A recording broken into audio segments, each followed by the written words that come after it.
Hey guys, welcome back to the channel. Just as promised, we are going to dive into this 6.4 refresh. As you can see right here, I ended that video, went to bed, woke up, and it's still a ginormous mess in here. So before we get the video started, I'm gonna go ahead and start getting a lot of these parts cleaned and ready to go. Like get the gasket stuff scraped off the block, off the oil pan, off the front timing case, get the girdle cleaned up, basically just get everything cleaned up. This is something that we've gone over.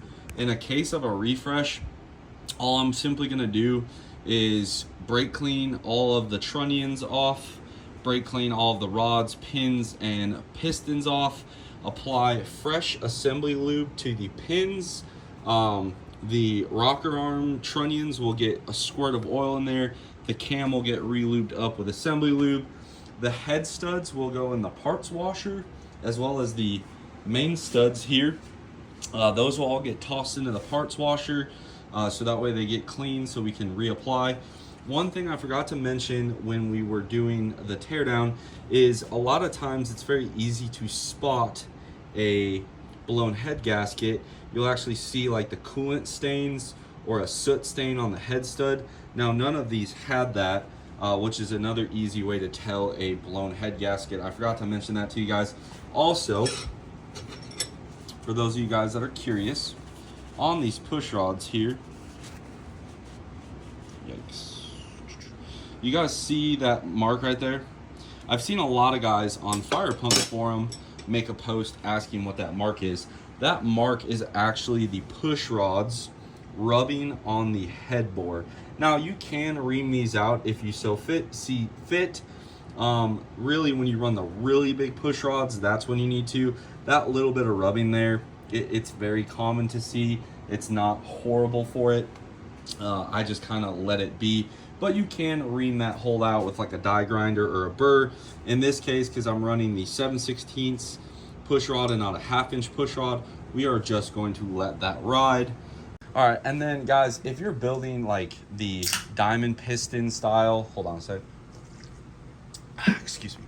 Diamond pistons, Ross, whoever, they should come with this custom order card. It gives you the rings right here. That becomes very helpful in reordering rings when you do a refresh. I went over my notes and basically I ran the mains tighter on this one than I normally do, which is fine. You guys can see here we didn't really have a main bearing problem. We had a rod bearing problem, and that is something that I've kind of seen throughout this, I guess, experience of putting these things together. I used to always think the mains needed a ton of clearance and the rods not as much. And it seems like from what I've seen taking them apart, you don't need a ton on the mains. I don't know how to word this, but basically what I'm going to do is I'm going to keep the main bearings the same, run a set of HXs, and then on these rods here, if you guys look, you can see we ran a standard H bearing. I know it's probably very hard for you guys to read, but there you go. There's an H there. So what we're gonna do is we're gonna step up the rod bearings to a HX in hopes to clear up our bearing problem on them being a little tight. It happens, oh well. Now, we are gonna be reusing our head studs. We're gonna reuse our main studs. We're gonna reuse the girdle. Also my oil pump, because it's got very minimal runtime. And if you guys look in here, God, guys, it's so hard to show you guys some of this stuff, but just take my word on it, the oil pump is okay. There's no scoring. That's really the biggest thing you're looking for, scoring and in and out play. On the straight cut common rail oil pumps, the in and out play never really seems to be an issue. It's more on the helical 24 valve VP and 12 valve that becomes an issue. And again, as we've already covered, this cam is going to get reused as well. So just wanted to show you guys kind of my thought process, why I take notes, and it's to build a historical database of what works and what doesn't. Like the pin clearance on this, like it's awesome. Everything came apart good. We have our diamond pistons. Like this setup works really well. I'm super happy that the pistons survived, the rods. I mean, this is a very cheap refresh. All in all, you know, the firing head gasket, the 2 gasket sets, the bearings, the rings, like, I mean, really, we're not crazy money into refreshing an engine of this caliber, so I'm very happy with that. But I am going to go ahead and get everything kind of cleaned up off camera, just to save you guys like 3 hours of my life of cleaning this out, to create a new surface for the rings. Because the bores were so trued up, we're actually going to be using one of these 2 flex hones. I don't remember which is which, but basically I use like a 180 grit flex hone, and you just real quick, all you're trying to do is just rough up the cylinder bore a little bit so the rings have something to bite on, if that makes sense. We got the oil pan all done up, we got the front cover, we got parts in the parts washer, we got our block tappets, that's number 1 through 12. We'll have to clean those. Now we're gonna hone it. To do it, I just tape off the galleys for the rocker arms, and here we're good to go. Flex hone, you just kind of stick it in here.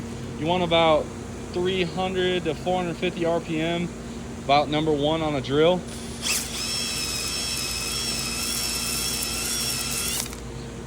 And ideally, that's kind of what it does. It just freshens up the hone. I'm gonna need more up and down on that.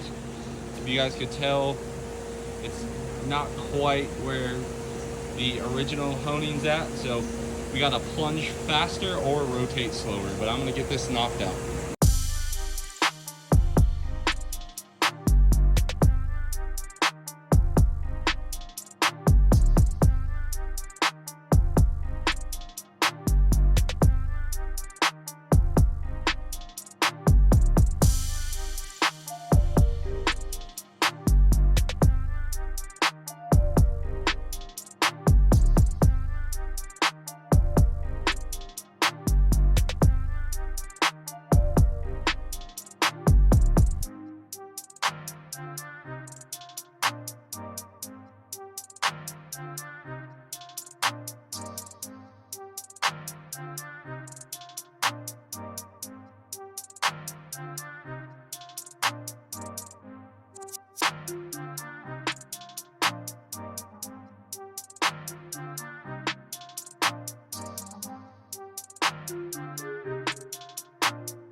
Ran into a little snag with the crank.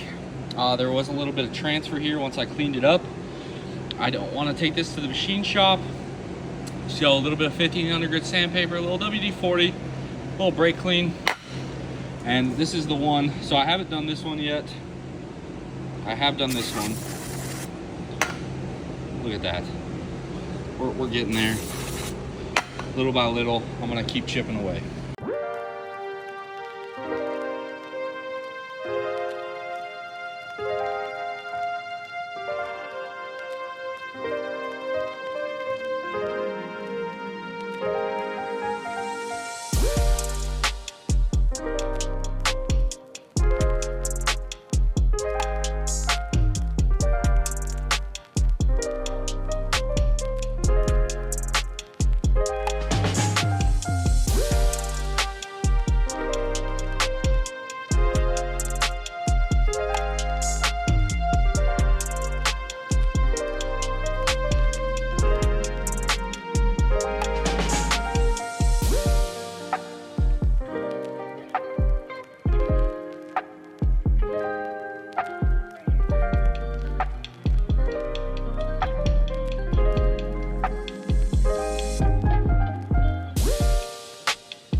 And there we go, guys, all polished up. Now we just got to clean her up.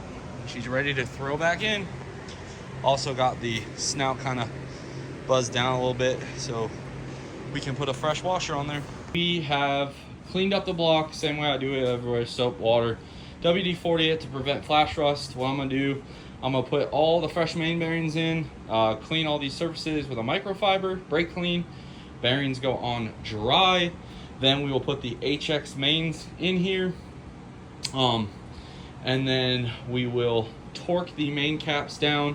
From there, we will put the front timing case on, rear main housing on. We will get the J-jets in, tappets, and we'll just kind of work like that. So I don't know how far we're gonna get. I still feel like just kind of tired from this last round of COVID, like just kind of unmotivated, I guess. But we will press on because Mama didn't raise no you know what. And I'm gonna get this done. We're gonna get you guys set up, maybe in a different spot this time.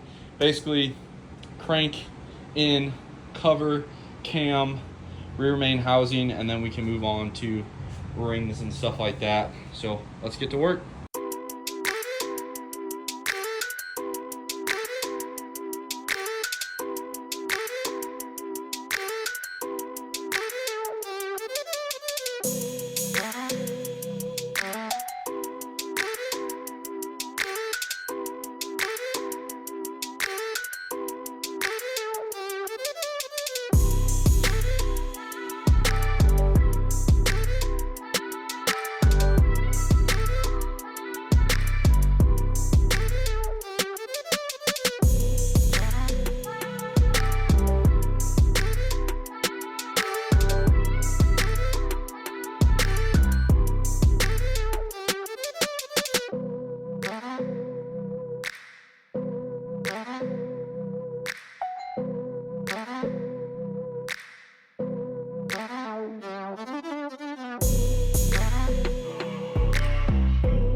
All right, here she is, cranks back in it.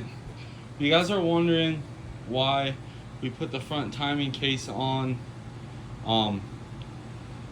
before the crank, or why I put it on in such a weird order.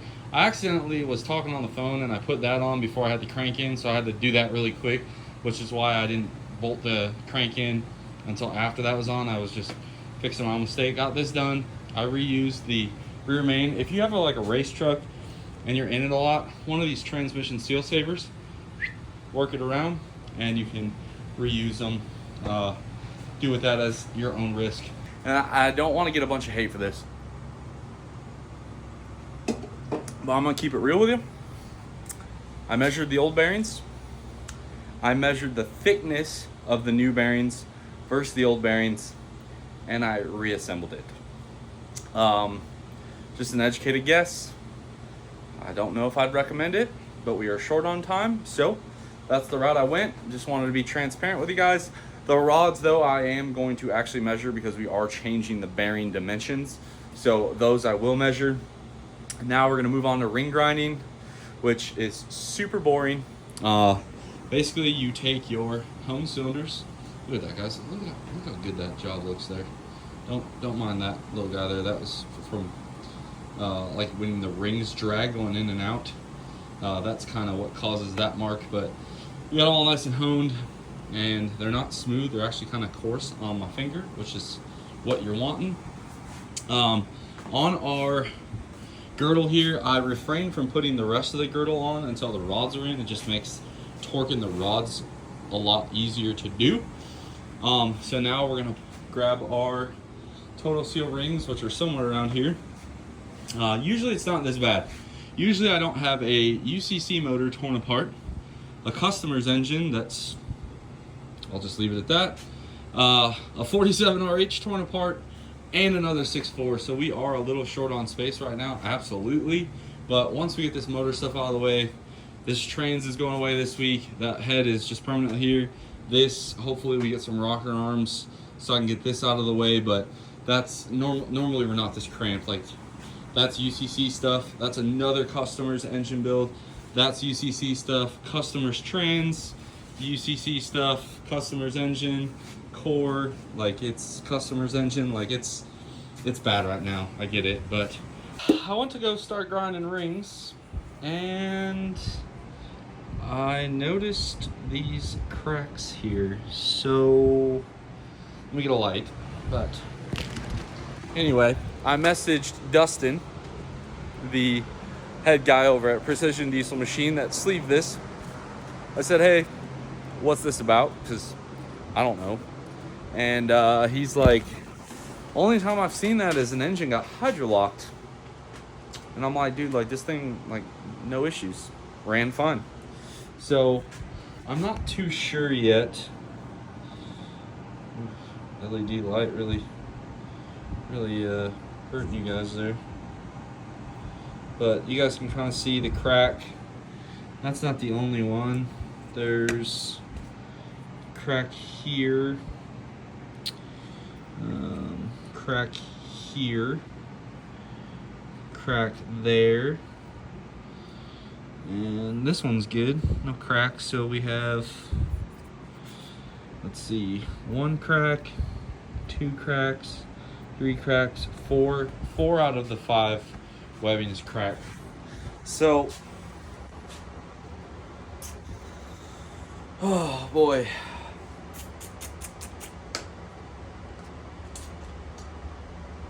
Now, to be fair, I don't think this thing ever pushed coolant. At least that's what Robbie told me after he used it. And in no way, shape, or form am I saying this is Robbie's fault. So, got a couple options.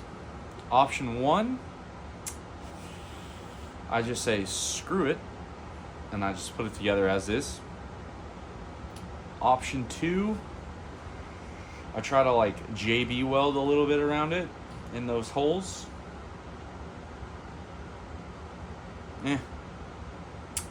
Option 3, I fill it, probably about maybe an inch, put an inch of fill in it, and then drill little coolant passages through the block filler. I don't know what option we're currently at, but the next option is just to fill it the whole way. It's about 11 o'clock at night. I'm glad I found this before I started grinding rings, because really I'm out a front cover and a rear main housing gasket, like whoop-de-doo. And a lot of my time really getting this block ready, so not sure. I'm not sure. I think what I'm gonna do is take the night, sleep on it, clean up a little bit, and yeah, we have somewhere in this shop, I have 4 gallons of Moroso block filler. So I really just gotta think on it. Okay, time has passed. We also new phone check. We got the iPhone 14 Pro Max.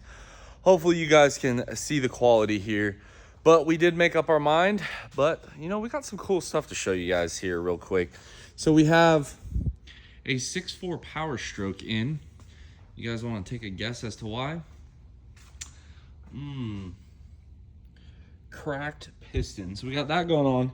Then we had a customer, actually, he reached out, asked me if I wanted to buy some core trannies. I said, absolutely. He's like, hey, I got this job. Can you guys quote it? Quoted it. Ended up getting the job.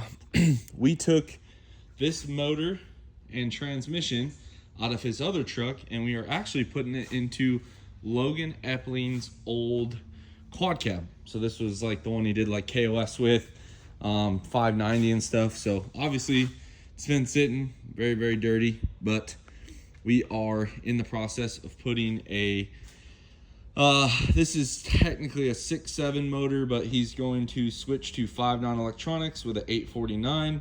And then this truck's already an 06, so should be pretty plug and play. Just gotta start doing that. We had to do a little work on the trans just to seal, but back to what you guys are here for. So we went back and forth quite a bit. Quite a bit. We talked to Steve Burton. We talked to Jeremy Wagler. We talked to Dustin over at Industrial. I kind of showed everyone what was there. And to be fair, most of them, I don't know. I mean, Steve was kind of like, just run it. It'll be fine. And I got to be honest, I feel like Steve might have been right. But I cannot physically put this back together with it cracked. So I do not think that anybody's advice was wrong. However, for my peace of mind, we have decided to fill this block. Now, that being said, big shout out to Chris Patterson, now the chassis horsepower dyno record holder. Again, 3,401 horsepower. Absolutely insane. Maybe one day we'll get there. I don't know. Chris is so far ahead now. Yeah, I don't know. But I hit up Chris. I said, hey, this is the situation I'm in. Can you share some of your field block knowledge? And Chris was very willing to help me out, kind of show me, or tell me, I guess, what I needed to do. So that being said, we have our 6.4 here, and we're going to fill it. So in order to do that, we're going to pull the crankshaft, front timing cover, water pump, and our rear main seal housing off yet again. And from here, we will then wash the block out with vinegar, then baking soda, then water, then isopropanol alcohol. I'm probably saying that wrong. Then rinse it out with water, or actually put the alcohol in it and you blow it out, and then you do the block filler. Now, the block filler that we are using is going to be this Moroso engine block filler. Now, I do have 4 bottles of this, not just one. So basically, step 1, clean the block. Step 2, tape off anything you do not want filled. As it says, once it's done, you can't unfill it. I actually kind of found that quite funny. So in order to do this, basically what we have to do is we need to fill the block minus the oil cooler pocket and the water pump pocket. So basically there's a little passage right here for the thermostat housing and the oil cooler, as well as the water pump cavity. So from what I remember about these blocks, this is rough. Basically, as Chris explained it, this is a positive water displacement, meaning the water comes into the pump here, water pump, that is, right here, and then it gets obviously moved with the water pump into this cavity, and the oil cooler is the first place that gets coolant, and then through this hole and this hole, it goes into the block. then works its way up to the head. So what we're going to do essentially is continue to use our water pump to pull coolant through this passage, which comes from your radiator over here into here. And what's going to happen is the water pump's going to charge it, and it charges it through this port right here. And this port right here will flood our oil pump, or oil cooler with coolant. And then from there, we're going to pipe coolant out of this area and into our cylinder head, which will obviously, be up here. In order to do all of this, we also had to reach out to Eric at No Limit Manufacturing. I think it's manufacturing. For those of you guys that aren't familiar, it's a shop up in Wisconsin. We've been running Eric's cams and our big stuff with his tappets. I first heard about him when I worked at PDD, and we had a cross-bolted girdle in one of Todd's UCC engines. And now I pretty much, if I need a cam at this point, I get it from No Limit, as well as his tappets. From there, we will plumb all of that. That's also going to come with the crazy oil filter, that big Donaldson one. That's probably bigger than my big head. And we will run it like that. So that is the plan. We will essentially fill this block in this video, and then we will start a new assembly video, as this one has gotten quite a bit longer. But that is the goal for tonight. What I did, filled the block with vinegar. I swapped out all of our billet freeze plugs for factory ones. I made this swanky little aluminum plate to block the square. I used the freeze plug up top, bolted the oil cooler to it. The only coolant passage that I skipped is this one right here. And basically what we did, filled it with vinegar, sloshed it on the engine stand, filled it with water, sloshed it, put baking soda in it, made volcanoes, pretty awesome, spilled all over the floor. Oh well, this is David's side. Then I put 2 bottles of isopropyl, whatever, alcohol in there, sloshed that around, cleaned up the whole block again, sprayed it out, and it is bone dry in there, guys. I wish I could like show you, but no matter how I try to do this, it's 1,000 times cleaner than it was. Now, in this case, I will read the instructions. It says add 2 to 3 cups of water. I know most people say to start with 2 and check. Mix 2 or 3 cups of water. So I'm gonna put probably a water bottle full of water in here, mix it up, and then start filling it. The reason why this tutorial is not called how to fill a Cummins block is quite simple. We're doing this together for the first time. It's midnight. This COVID after effect with the being like exhausted, really kicking your boy right in the butt. But, like a good buddy of mine says, Jesus hates a coward. So we're gonna keep marching on here. Old iPhone here. So this app, oh geez, where is it? Oh, right here. It's an angle finding device for your iPhone, and Meyer and I have found out it is quite accurate. So we're within about a degree of being perfectly flat. About a degree. So we're ready to pour. They did say it's very, very, very important to make sure it's flat. So now I'm gonna mix this up here with the water, start pouring it in. Basically I exposed a bunch of cooling passages there with the tape. The tape's mainly so I don't screw this up. Also, for you guys that are trying this at home or anything like that, I will say vinegar, baking soda, isopropyl alcohol, whatever, and water, very slippery. So let me get this all going.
pulled the tape off, sprayed everything with WD-40, and right now it's just kind of settling. I've been grabbing the puddles of water. It's really slowed down. I don't see any coming off of our little makeshift block plate, which is good. For a 6.7, I used about three jugs of this, so 7.5 pounds. So that's 22.5 pounds plus 3 bottles of water. We'll call it 4. That's 16. So we added like 28 pounds to this block. So really, in my head, it was a lot more. And I think honestly, like not doing the oil cooler saved us some. The water pump probably saved us some. So I'm sure that there was some savings there, not filling it completely full. But yeah, I understand now why they tell you to get it bored afterwards. It has nothing to do with the sleeves distorting, more so how much crap gets in there. And again, you guys saw me tape it all off. I exposed all of the holes here. I used a funnel at first, and then I just got to the point where I just started dumping it in. I don't know if, I assume on a 5.9 it would fill easier, these 6.7s, because there's so little crossover between. You really gotta fill each side, and then once you get to the fire deck, which is this top part here, you really gotta fill each individual hole by itself. And you guys can kind of see the water rising out of some of these holes. So what I've been doing is kind of doing, they call it I believe the capillary effect. You put the paper towel down there, the paper towel sucks the moisture out, and it was really bad, like where every time I turned around it was leaking over. But I think we're there. I think if I did it again, I would stop a little bit lower, but we definitely got a full fill. That's maybe 1/8 of an inch below the deck surface there. So all in all, this went pretty smooth. For those of you guys wanting to try this at home, I mean, all the power to you. Again, vinegar to clean the block, baking soda to neutralize the vinegar, water to flush it out, the alcohol to pull all the moisture out, tape the block off, and then from there you just mix it. It's pretty easy. Dump the water in there, shake it a whole bunch, start pouring it in. Again, I used 3 gallons for this fill. I think 4 gallons would probably do an entire 6.7 block. A 5.9 I feel like might take more just because of all the spaces between the cylinders, but I don't, like I said, I don't know. I did wear gloves. I'd probably recommend wearing gloves, especially the vinegar, like that burns on cuts, which is why I started wearing the gloves. But all in all, for my first fill, definitely stressful, definitely extremely time consuming. I would do this long before you took it to the machine shop. Again, you guys can kind of see how this sort of spiraled out of control on this build here. So now we're gonna take it to Steve. Steve's gonna do a quick hone real quick on it. I'm gonna double check to make sure I got all of the grout out of the firing grooves. Make sure I got it all off the surface. I don't know how this would sand, but I'd assume it'd be pretty hard to get off if you didn't. And then all I did was I sprayed WD-40 all over this on the underside as well, because it's got to be open to the elements to dry. So that's kind of where we're at. And then I don't know how much hammering's too much hammering. I basically went around the block smacking it with a rubber mallet. I don't know, Chris said if you do it too much, you actually put air back in there. If you don't do it enough, there's still air. So I don't know, guys. I'd say probably 10 times around the block smacking it, you know, and I got to the point where I didn't really see any bubbles popping anymore, and I kind of figured that was good enough. Again, we just had these cracks here. You guys can kind of see there's a good one, and then we had some kind of like right in there. So to me, this block was junk. Now that we filled it, I feel a lot better with it. I don't know how much this block can take in this condition.